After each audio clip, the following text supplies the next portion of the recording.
Jeg heter Shifaro. Hyggelig, velkommen. Takk. Hvorfor folk samles her på Brusset? I dag så arrangerer vi Tea Time, Ja. og det er en del av FN-arrangementet i bydel Alna. Og Trygve Lie var fra Furuset, og Furuset er et av de mest kulturelle stedene i Oslo. Og da passer det å være på biblioteket, samles og snakke med mennesker fra forskjellige land. Ok. Så det er vår FN-markering. Ja. Og Tea Time, der man kan bli kjent med andre mennesker, det er en stor verdi. Hvem er Trygve? Trygve Lie, han var generalsekretær i FN. Norges første generalsekretær i FN. Og han står på plassen her ute, rett utenfor biblioteket. Ja. Takk, Mari. Kos dere. Ja.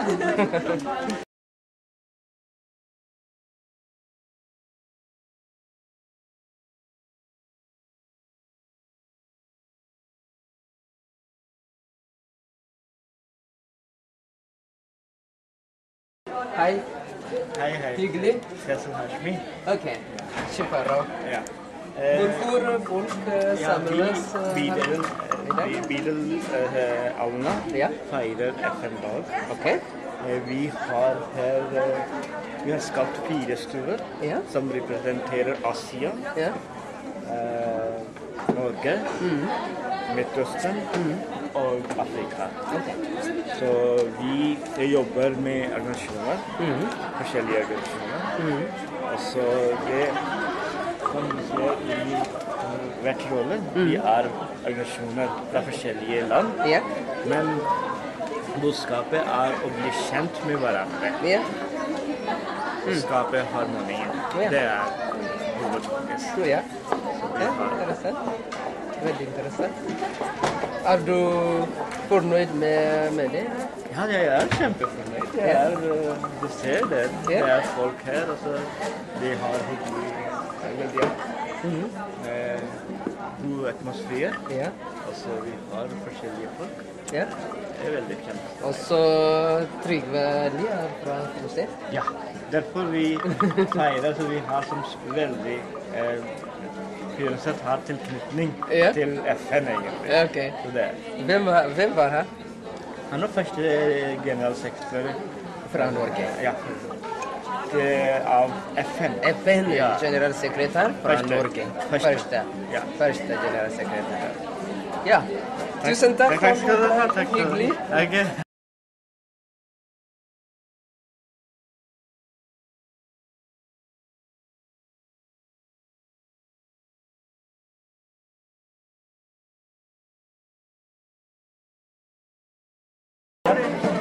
Jeg heter Shifaro. Jeg heter Hussein, Nadim Hussein. Ok. Hvilke land dere representerer? Pakistan. Pakistan. Hva dere har nå?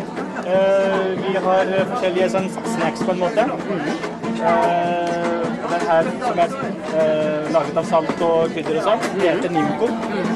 Og så samosa. Det er det samme som man har vårrull i norsk kultur. Så det er en slags pakistansk versjon av norsk vårrull med grønnsaker og sånn. Så det kan man velge selv om hva man skal ha i den. Grønnsaker eller kjøtt eller potet eller hva du liker. Hvor er kebab? Ja, kebab har vi ikke, men det er egentlig ikke... Er det typisk Pakistan? Nei, det er det faktisk ikke. Det er ikke helt typisk Pakistan, men vi spiser mye kebab likevel. Og det her er søt, så det heter jalebi. Jalebi, det heter det. Og så har vi te. Og forskjellige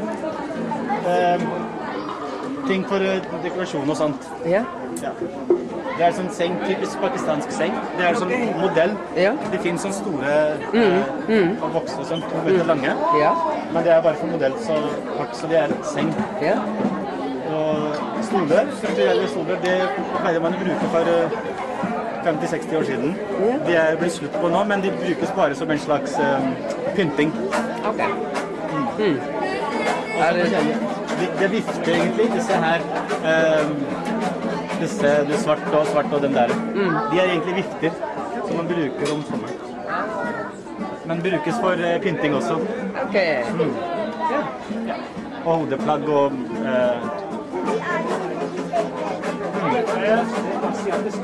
De er hindu-guder og gudiner. Så de er også 2% av Pakistans befolkning. Det er andre minoriteter enn muslimer. Og de er kristne, ikke jøder, men hinduer, og sikh og parsi og alle de andre. Hvor mange pakistanere bor i Norge? 40 000. 40 000? Ja. Det er mest av ikke-vestlige Norge. Ja, tusen takk for forklaringen. Ja, vær så god. Veldig spennende. Velkommen. Takk. Ja, takk for at dere kom. Ja, har du e-post? Jeg kan sende deg. Takk. Jeg heter Shifarra. Jeg heter Abdi. Ahmed Abdi. Ja, veldig bra. Hvilke områder dere representerer? Hva sa du? Hvilke områder dere representerer? Ja, her er de afrikanske, vi kaller det afrikanske området. Tusen takk for hjelpen. Jeg kan ikke Ikke bare egentlig i Somalia, det var hele Afrika. Hele Afrika? Ja. Ok. Ja. De bruker Etiopia, Ja. Eritrea, Ja. i Somalia. Ja. Alle bruker de som er... Ja. Øst-Afrika? Ja, Øst-Afrika. Ok. Ja. Har du noe fra andre områder av Afrika? Ja, de bruker en felles tid. De Ja. bruker felles. Og så vi bruker felles også. Hvor da? Ja, det Vest-Afrika også? Vest-Afrika, ja. Ok. Hele Afrika. Ja. Glem. Ok. Afrika bruker de en krigfarge. Ok. Krigfarge. Ja. Ja. Grønn og gull og ja. Så det vi bruker melke Ok. fra kvelden. Er det somalisk kultur? Jo, Etiopia Også også. Etiopia også. Ja. Etiopia også. Ja. Jo, i Etiopia. Vi har også etiopisk, somali Ja. og afar og ja. Etiopia og Somalia. Ja. Også Etiopia og Somalia, de bruker også. Ok, hva er det? Det var man bruker en kamel. Ja. Det henger i kamelen. Ok. Når kamelen gjetter i skogen, så du kan høre kamelen. Kamelen kan høre det? Ja. Ok, og kommer? Nei. Ja. Man ja. kan høre kamelen. Når kamelen går, Ja, man kan høre hvor kamelen er. Ja. Når jeg kjenner. Ok. Ja, jeg er ikke så Nei. Det er spennende. Ja. Så kamelen sier ja, jeg er her. Ja. Ja. Ja. Ja, ikke sant. Ja. Ja. Og så dere kan smake Mat? ja, mat. Det var kjeks fra somalisk kjeks. Ok. Ja, og tobenisk kjeks også. De bruker det å lage litt tobbe også. Ja, og så det var te. Ja. Ja, fersk. Dere kan smake. Hyggelig. Hyggelig. Shifarra. Jeg heter Ramin. Ok. Hyggelig. Ja. Hvilke land eller hvilke områder dere representerer? Vi representerer Midtøsten, nærmere bestemt Iran. Ok, Iran. Ja. Ja. Og det vi har med oss er jo en del bildebøker Ja. fra Iran. Ja. Og en del kjente, altså bøker fra kjente forfattere fra Iran. Ok. Khayyam og Sadi. Og det som vi er veldig opptatt med, og vi synes er veldig viktig at vi skal få det frem, er jo det med human rights. Ok. Iranere jo de sliter med ytringsfriheten. Og det vil jo være litt sånn meningsløst for oss å representere Iran uten at vi sier noe om at iranere ønsker seg ytringsfrihet. Så der ser du midt på flagget til Iran står det Human Rights for Iran. Ok, ja. Den har det ser Human Rights For Iran. for Iran. Så vi jobber veldig tett med Amnesty også. Amnesty? Med Amnesty. Ok. Ja, veldig spennende. Tusen takk. Og tusen takk for forklaringen. Tusen takk. Ja, veldig bra. Takk. Ok, hyggelig. Hei. Hyggelig. Hvilke land representerer dere? Representerer Norge. Ok. Det landet vi bor i. Ja. Hva er dere her? Vi ville gjerne ha et tema for dette møtet. Ja. Da ble temaet allemannsretten. Ja. Det synes vi er en stor gave til folk som bor i Norge. Ja. At man får lov å ferdes nesten alle steder. I fjellet, i skogene og ved sjøen. Man følger med en del plikter også, da, men de hadde lyst til å fokusere på den gleden som man kan ha. Norsk kultur?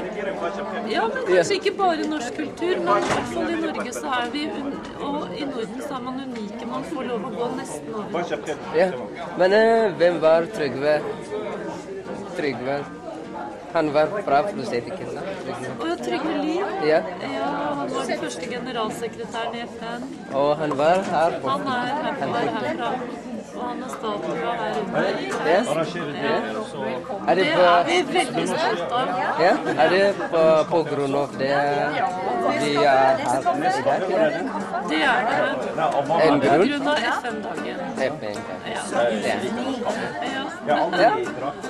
Kan du forklare litt om de alle mat... Vafler, det Ja, er det alle steder. Når vi skal kose oss i Norge, så må vi ha vafler. ja, ja, Syltetøy eller brunost. ja.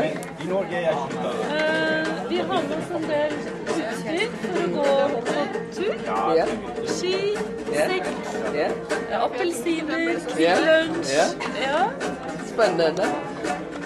Grunost er typisk norsk mat, ikke sant? Brunost er veldig typisk norsk. Veldig typisk. Tusen takk. Hyggelig å hilse på deg. Hyggelig, ja.